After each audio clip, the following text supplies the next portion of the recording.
Okay students, तो આજના લેક્ચરમાં ટેક્સેશનની અંદર ચેપ્ટરનું નામ છે હાઉસ પ્રોપર્ટી અને હાઉસ પ્રોપર્ટીમાં ટેક્સેબલ હાઉસ પ્રોપર્ટી ઇન્કમ કેટલી એવું આપણે નક્કી કરવાનું હોય.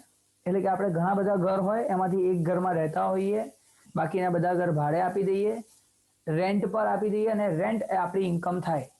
જો રેન્ટ પર ના આપો તો એવું માની લેવાનું ડીમ ટુ બી લેટ આઉટ. લેટ આઉટ એટલે ભાડે આપવું અને ડીમ ટુ બી લેટ આઉટ એટલે ભાડે આપ્યું છે એવું માનીને આપણે એન્ટ્રી કરવાની. તો કેલ્ક્યુલેશન કેવી રીતે થાય છે, નોર્મલ કેલ્ક્યુલેશન કેવી રીતે થાય છે? તો પહેલા કેલ્ક્યુલેશન થાય છે GAV, gross annual value. Gross annual value આ જીએવી નક્કી થાય છે. ગ્રોસ એન્યુઅલ વેલ્યુ નક્કી કરવાની કે પ્રોપર્ટીની ગ્રોસ એન્યુઅલ વેલ્યુ કેટલી, એટલે કે તમારી ઇન્કમ ખરેખર કેટલી થાય છે, તમારી આવક કેટલી થાય છે, એ ગ્રોસ એન્યુઅલ વેલ્યુ ડિસાઈડ કરો. આ ગ્રોસ એન્યુઅલ વેલ્યુમાંથી તમારે માઇનસ કરવાનો છે municipal tax paid. Municipal tax paid એ માઇનસ કરો. જે મ્યુનિસિપલ ટેક્સ થાય છે એ ટેક્સ માઇનસ કરો અને માઇનસ કરીને વેલ્યુ લખો. એને કહેવાય નેટ એન્યુઅલ વેલ્યુ. આ છે ગ્રોસ એન્યુઅલ વેલ્યુ અને આને કહેવાય નેટ એન્યુઅલ વેલ્યુ. હવે મ્યુનિસિપલ ટેક્સ પેડ તો વાત સાચી, પણ એક વસ્તુ યાદ રાખવાની, આ municipal tax paid by owner હોવું જોઈએ, માલિક. ઓનર પે કરે તો જ લખવાનું. જો ઓનર પે કરતો હોય તો જ અહીંયા લખાય, ઓનર પે ના કરતો હોય તો ના લખાય. એટલે municipal tax paid by owner consider કરવાનું. હવે કોઈ તમે ભાડુઆત જે રાખ્યો છે જે ટેનન્ટ છે, ટેનન્ટ એટલે ભાડુઆત, ટેનન્ટ છે એ ટેનન્ટ જો મ્યુનિસિપલ ટેક્સ પેડ કરતો હોય ને તો આપણે અહીંયા માઇનસ કરી શકાય નહીં. બીજું એક important, municipal tax paid by owner કયા વર્ષનું? ગયા વર્ષનું, એની પહેલાના વર્ષોનું, એની પહેલાના વર્ષોનું, કોઈ બી વર્ષના પાછળના જેટલા વર્ષોના એને ચૂકવ્યા હોય, આગળના જેટલા વર્ષનું પેમેન્ટ કર્યું હોય એને જ્યારે પેમેન્ટ કર્યું ત્યારે અહીંયા માઇનસ થાય. બોલો, આટલામાં કોઈ ડાઉટ? No sir. ઓકે, તો municipal tax paid by owner minus કરવાનું એટલે નેટ એન્યુઅલ વેલ્યુ મળી જાય કે વર્ષ દરમિયાન, એન્યુઅલ એટલે વર્ષનું, નેટ એન્યુઅલ વેલ્યુ કે નેટ આપણે આટલું કમાયા. હવે એમાંથી જે આ લોકો કહે છે, ગવર્મેન્ટ કહે છે 30% સ્ટાન્ડર્ડ ડિડક્શન માઇનસ કરી દો. 30% સ્ટાન્ડર્ડ ડિડક્શન, 30% માઇનસ કરી દેવાના. આજે નેટ એન્યુઅલ વેલ્યુ આવે આના 30% માઇનસ કરી દો. ગવર્મેન્ટ કહે છે તમે ઘર લઈને બેઠા છો, ભાડે આપ્યું છે, દર વર્ષે એનો અમુક ખર્ચો તો થાય, એને સારવાર રાખવાનો, સાજા રાખવાનો ખર્ચો થાય એમ, તો 30% કાપી નાખો. 30% તમારો હક છે. જો આની અંદર ઊંધી સિચ્યુએશન છે, જનરલી આપણે બિઝનેસ કરીએ તો શું થાય, 30% ટેક્સ ભરવાનો હોય, અહીંયા કહે છે 30% તમારા વાંધો નથી, એના સિવાય પર ભરો. એટલે 30% સ્ટાન્ડર્ડ ડિડક્શન. અને બીજું એક માઇનસ થાય છે ઇન્ટરેસ્ટ.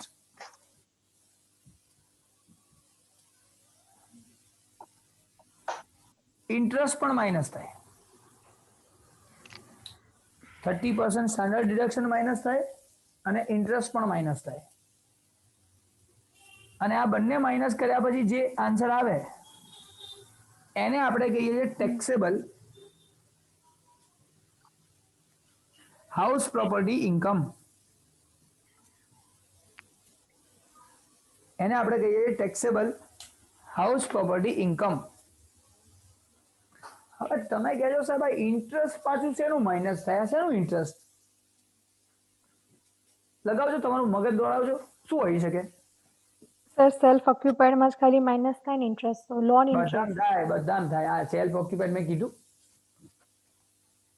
ના હે? મત સર એવું શીખવાડ્યું તો સેલ્ફ ઓક્યુપાઈડ માં ખાલી ઇન્ટરેસ્ટ માઇનસ કરવાનું ના એવું નહોતું શીખવાડ્યું એમણે બી બધું બરાબર જ શીખવાડ્યું હતું પણ તારા મગજમાં એ કોન્સેપ્ટ ક્લિયર નથી કારણ કે હું બિચારા કોઈ બી પ્રોફેસર કે ટીચર હોય ને એ તો બિચારા બધું બરાબર બોલતા હોય આપણે અડધું સાંભળીને અડધું ના કેપિટલાઇઝ્ડ સાંભળીએ. ઇન્ટરેસ્ટ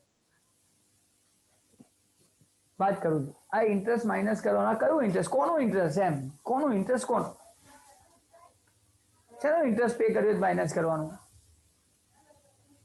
કેપિટલ કેપિટલ એટલે મૂડી લાયા હતા બિઝનેસ છે કેપિટલ લાયા ને એનું ઇન્ટરેસ્ટ પે કર્યું ના એ લોન સ્નેહા સર તમારી યાર હા ફોરમ એક મિનિટ ફોરમ તું સાચું કહે છે મારા સ્નેહા નારું કપાઈ નથી મારતી આ તો હે સ્નેહા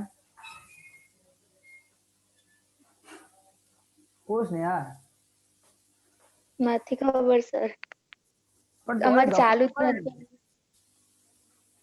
ચાલ્યો યાર ચાલવાની તું છોડ તો આપણે દોડાઈશું પણ ગપ્પા તો મરાય ને તને હું એમ કહું છું અહીંયા ઇન્ટરેસ્ટ માઇનસ થાય તો તને એવો તો વિચાર આવે છે ને શેનું ઇન્ટરેસ્ટ સાહેબ શેનું ઇન્ટરેસ્ટ પે કરવાનું હોય હાઉસ પ્રોપર્ટી ભાડે આપેલી જેમાં કોઈ ઇન્ટરેસ્ટ હોતું હશે એવું મનમાં આવવું જોઈએ ને આપણને હા તો આ શેનું લાગે છે એમ હમણાં ફોરમે કીધું લોનનું ઇન્ટરેસ્ટ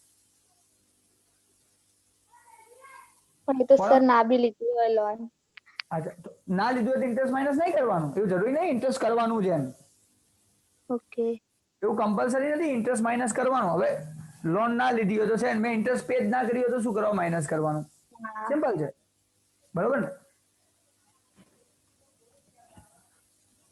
ફોરમ ચાલ હવે તું બોલતો લોન નું ઇન્ટરેસ્ટ હા સર હા બરાબર છે સિમ્પલ હવે તમે આ ઘર ખરીદવા માટે લોન લીધી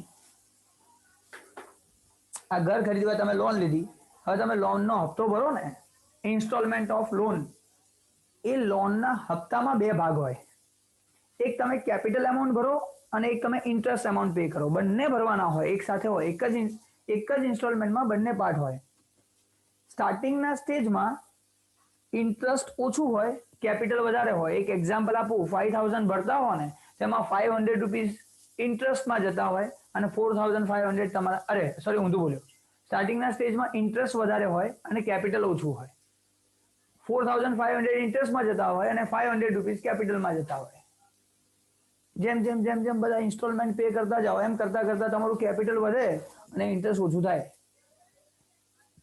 તે બાયફર્કેશન તમારે લોનમાંથી માંગવું પડે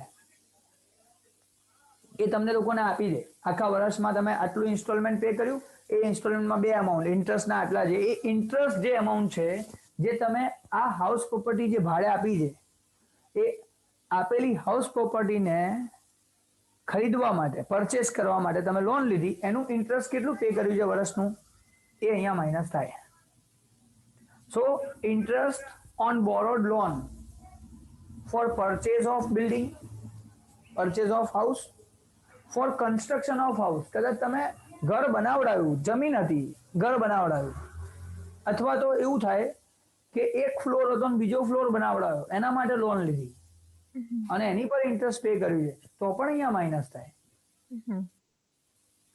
પછી અમુક વાર આની અંદર એક બીજું પણ હોય છે જે હું તમને આગળ ડિટેલમાં શીખવાડીશ પણ અત્યારે ખાલી હિન્ટ આપું છું કે સપોઝ મેં જમીન લીધી અને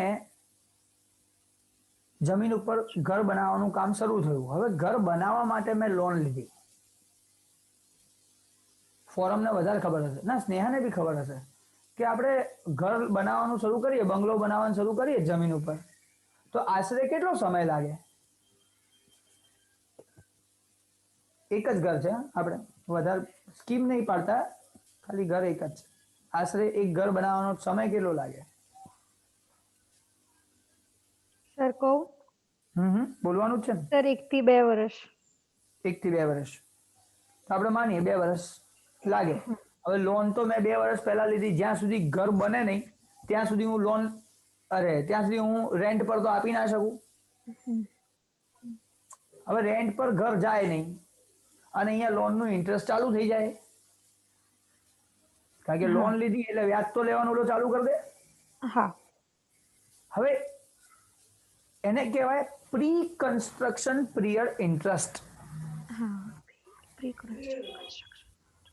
હાઉસ કન્સ્ટ્રક્ટ થયું, ઘર કન્સ્ટ્રક્ટ થયું એની પહેલાનું ઇન્ટરેસ્ટ એ પણ અહીંયા આપણને માઇનસ થઈને મળે. પણ એના રૂલ્સ રેગ્યુલેશન્સ છે, જે રૂલ્સ રેગ્યુલેશનને આપણે ડિટેલમાં આગળ સમજવાનું છે. આટલે સુધી કોઈ ડાઉટ હોય તો પહેલા પૂછી લો. નો સર. તો નોર્મલ વસ્તુ હાઉસ પ્રોપર્ટીમાં આટલી જ છે. ગ્રોસ એન્યુઅલ વેલ્યુ ફાઇન્ડ કરો. આજે હું તમને લોકોને ખાલી આ જ શીખવાડવાનું, જીએવી કેવી રીતે શોધાય. અને નેક્સ્ટ ટાઈમ તમને લોકોને ખાલી આ ઇન્ટરેસ્ટ શીખવાડવાનો છે. ઓકે. હવે આ બંને આવડી જાય તો બીજું કશું તો છે જ નહીં વચ્ચે, ઈઝી છે. એટલે ગ્રોસ એન્યુઅલ વેલ્યુ એમાંથી માઇનસ કરો municipal tax paid by owner. Owner જે છે, માલિક છે, એને ચૂકવેલા હોવા જોઈએ. એને બી માઇનસ કરો એટલે નેટ એન્યુઅલ વેલ્યુ મળે. 30% તો આંખો બંધ કરીને માઇનસ કરી જ નાખવાનું. હા, ઇન્ટરેસ્ટ તો જ કરવાનું જો પે કરેલું હોય. અને એક મોસ્ટ ઇમ્પોર્ટન્ટ વસ્તુ ઇન્ટરેસ્ટમાં કહું છું, previous year interest only consider. ગયા વર્ષમાં એટલે એ વર્ષ દરમિયાન ચૂકવેલું હોય તો જ લેવાનું. ચૂકવવાનું બાકી હોય તો એ લેવાય. ઇફ પેબલ તો પણ લેવાય. ઇન્ટરેસ્ટ માઇનસ મળે only for the previous year, ગયા વર્ષ માટે જ. આ મ્યુનિસિપલ ટેક્સ છે ને, એ જેટલા વર્ષનું ચૂકવ્યું હોય લેવાય. ઓનરે ચૂકવ્યું હોવું જોઈએ. પણ હા, પહેલાના વર્ષોનું. આવતા વર્ષનું અત્યારે ચૂકવી દીધું હોય તો અહીંયા ના લેવાય પાછું, કે આવતા વર્ષે કમાઈશું ને એમાંથી લઈશું. અને આ ઇન્ટરેસ્ટ એવી વસ્તુ છે જે પ્રીવિયસ યર ની જ લેવાય, પછી ચૂકવ્યું હોય ના ચૂકવ્યું હોય લેવાય. આ ઇન્ટરેસ્ટ એવી વસ્તુ પણ એક જ વર્ષની લેવાય.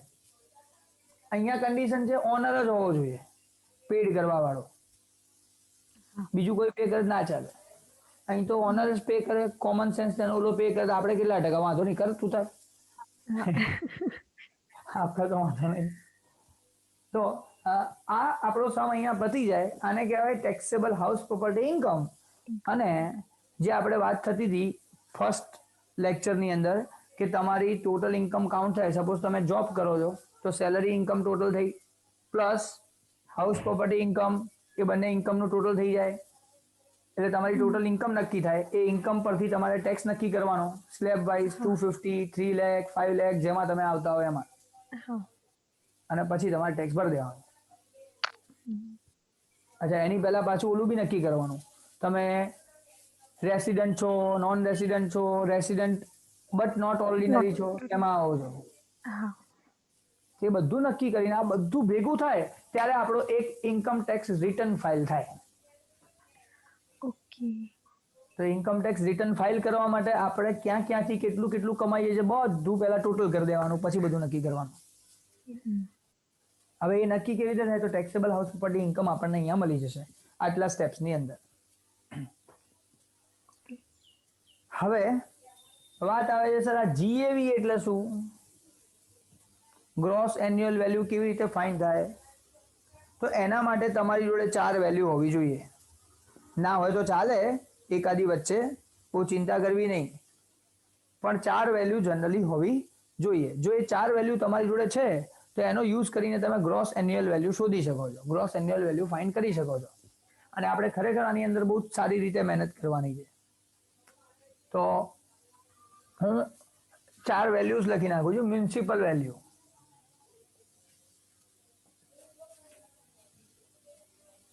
આ municipal value of house property. પછી આવે છે ફેર રેન્ટ.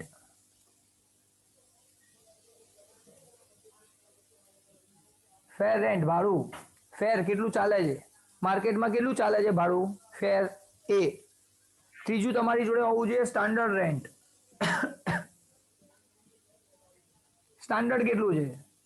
અને પછી હોવું જોઈએ એકચ્યુઅલ રેન્ટ, જે તમને મળ્યું ખરેખર તમને કેટલું મળ્યું ભાઈ, એ એકચ્યુઅલ રેન્ટ. આ 4 વસ્તુઓ હોવી જોઈએ. તમારે આ જોડે આ 4 વેલ્યુ હોય તો આ 4 વેલ્યુનો યુઝ કરીને આપણે જીએવી શોધી શકીએ. આ જીએવી ની વેલ્યુ ફાઇન્ડ કરી શકીએ. તો જીએવી ની વેલ્યુ ફાઇન્ડ કરવા માટે આપણે મ્યુનિસિપલ વેલ્યુ જેની પર આપણે મ્યુનિસિપલ ટેક્સ ભરીએ છીએ,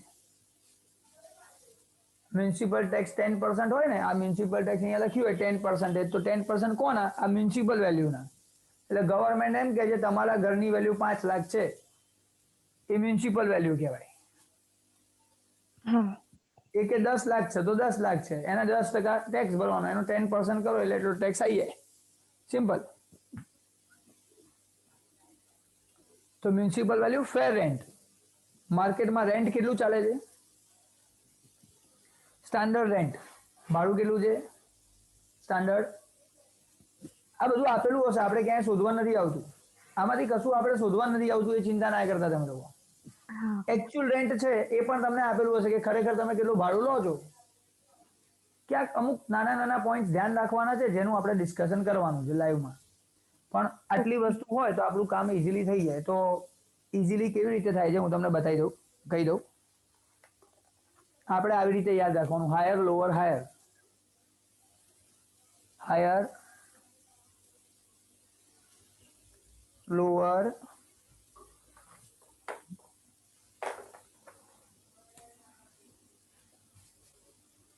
લોઅર અને લાસ્ટ છે ફરી હાયર.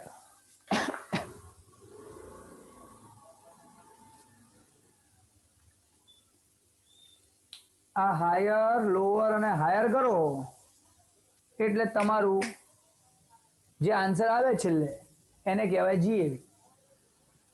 હવે તમે કહો આ સાહેબ હાયર, લોઅર, હાયર શું લાયા પાછું? ચિંતા ના કરો, એકદમ ઈઝી છે, સમજાઈ દઈશ. મ્યુનિસિપલ વેલ્યુ છે, ધારો કે એક્ઝામ્પલ આપણે લઈ લઈએ 2 lakh rupees, 2 lakh municipal value છે અને ફેર રેન્ટ છે 3 લાખ રૂપીસ. ફેર રેન્ટ 3 લાખ. હવે આ બંનેમાંથી હાયર કયો? 3 lakh. 3 lakh. બસ તો હાયર લખી નાખીએ 3 લાખ. હવે આ જે આન્સર આવ્યો એ And standard rent. Standard rent જે છે એ બંનેમાંથી આ 2 લાખ છે સપોઝ, આ બંનેમાંથી લોઅર, 2 lakh. તો અહીંયા લોઅર લખી નાખું 2 લાખ. હવે આ જે આન્સર આવ્યો એ અને આ એકચ્યુઅલ રેન્ટ, આ બંનેમાંથી હાયર, 3 lakh actual rent. તો એકચ્યુઅલ રેન્ટ વધારે છે. 3 લાખ થઈ ગયો મારો જીએવી. બોલો શું ખબર ના પડી? No sir. એલા થઈ ગઈ છે બરાબર. તો બરાબર. હા, તો આ રીતે જીએવી શોધી શકાય. જીએવી એકદમ ઈઝી છે સર, ક્યાં હાર્ડ છે? આપેલું હોય તો હાયર, લોઅર, હાયર કરો, સીધો આન્સર તૈયાર. પણ હાર્ડ ક્યાં છે હવે એ સમજીએ. આ એકચ્યુઅલ રેન્ટ કાઉન્ટ કરવાનું હોય ને તો ધ્યાન રાખવાનું. એકચ્યુઅલ રેન્ટ કાઉન્ટ કરવાનું હોય તો થોડું ધ્યાન રાખવાનું કે સપોઝ સામે વાળો 11 મહિના મારા ઘરમાં રહી ગયો, 10 મહિનાના પૈસા આલ્યા અને 1 મહિનાનું ના શું તારું એકચ્યુઅલ રેન્ટ આપણું કાઢી નાખવું પડે ને, એકચ્યુઅલ ઓછા થાય ને, હા. તો એને કહેવાય અનરિયલાઇઝ રેન્ટ. એને શું કહેવાય? Unrealized rent. એટલે જે મને રિયલાઇઝ થયું નથી, જે પૈસા મને મળ્યા નથી, એ પૈસા મારે એકચ્યુઅલ રેન્ટમાંથી કાઢી નાખવા પડે. હા. તો એકચ્યુઅલ એન્યુઅલ રેન્ટ, વર્ષનું એકચ્યુઅલ ભાડું, actual annual rent minus unrealise rent, એ માઇનસ કરીને મારે અહીંયા લખવું પડે કે ખરેખર મને કેટલા મળ્યા. પછી એક વસ્તુ હજી છે, સપોઝ તમે મેન્ટેનન્સ તમે ભરતા હો એ ઘરનું, એ મેન્ટેનન્સ નથી ભરતો, મેન્ટેનન્સ આપણે ભરીએ છીએ, તો પછી એ એકચ્યુઅલ રેન્ટમાંથી માઇનસ થઈ જાય. કારણ કે આમ જોવા જાઓ તો એ ઘરમાં રહે તો મેન્ટેનન્સ એને ભરવું પડે, હા. પણ એ આપણે ભરીએ છીએ તો એનું જે ભાડું લીધું, રેન્ટ લીધું, એમાંથી મેં મેન્ટેનન્સ ભર્યું, તો એકચ્યુઅલ રેન્ટ તો મારું ઓછું થયું ને, હા. તો એ માઇનસ થાય. એ અનરિયલાઇઝ રેન્ટ કહેવાય, એ મારું નથી. પછી કોઈક એવી facility, water bill, light bill, બધું હું ભરું છું, તો ભાઈ માઇનસ થાય. એ ફેસિલિટી આલું જોઈએ એને એક્સ્ટ્રા કે ભાઈ તું ચિંતા ના કરે, જેટલું વાપર આપણે હું ભર દે. અને અમુક વાર ધંધે લાગી જવું, આવું કરો એટલે ઓલું અનલિમિટેડ વાપરે. હા મારા જોડે આવું થયું હતું, ગયા વર્ષની જ વાત છે. ભાડે મેં લીધી હતી જગ્યા, ચાવી સામે વાળાની હતી, એને બી રાખી હતી મારીએ રાખી હતી. મને કે હું વાપરીશ ને તો તને પૈસા આલે, નહીં વાપરું ચિંતા ના કરે. એટલે સારું મારા ટાઈમમાં જયારે મારો ટાઈમ હોય ને, મારા ક્લાસીસનો ટાઈમ હોય ને, એ ટાઈમ સિવાય એ આવે ખરા, જતો રે, ખબર ના પડે. એટલે આપણી સારી જગ્યા વાપરે, લાઇટ બિલે વધારે આવે અને આલે કશું નહીં. મને કે હું નહીં વાપરતો. ક્યાંથી આવી બિલ? એટલે મેં કીધું સારું ના, બિલ તો મારું આવે એટલે મને એવી ના ખબર પડે. હું એવું હા, વિચારતો તો ભેગું ખબર ના પડે એટલે. ખબર થોડી પડે. પણ પછી શું કેવી રીતે ખબર પડી ખબર છે? એક બીજાએ બાજુમાં આપણે હવે મારી આદત છે બધા જોડે વાતચીત કરતા રહે, આજુબાજુમાં હેલો હેલો હાય ચાલતું હોય. હા એટલે એ રહ્યો અહીંયા, એટલે એ બાજુમાં જે દુકાન વાળા હતા ને ભાઈ, એ હંમેશા આવે ને એટલે મને, હું બી એમને કેમ છો અને એ બી મને કેમ છો. હવે કેમ છો કહેવા આવ્યા તો અંદર કોઈ બીજા બેઠા હતા. હા એટલે કે હારું આમને તો જોયા નહીં, સોરી સોરી સોરી, મને એમ કે કમલ સર હશે. હવે બીજા દિવસે કે તમારું ઓલા બીજા કોઈક આયા હતા. મેં બીજા ક્યાં, અહીંયા કોઈ નહીં આવતું. તો કે હતા ને કે હું વાત કરું. તો કે 3 કલાક સુધી હતા કે રવિવારે.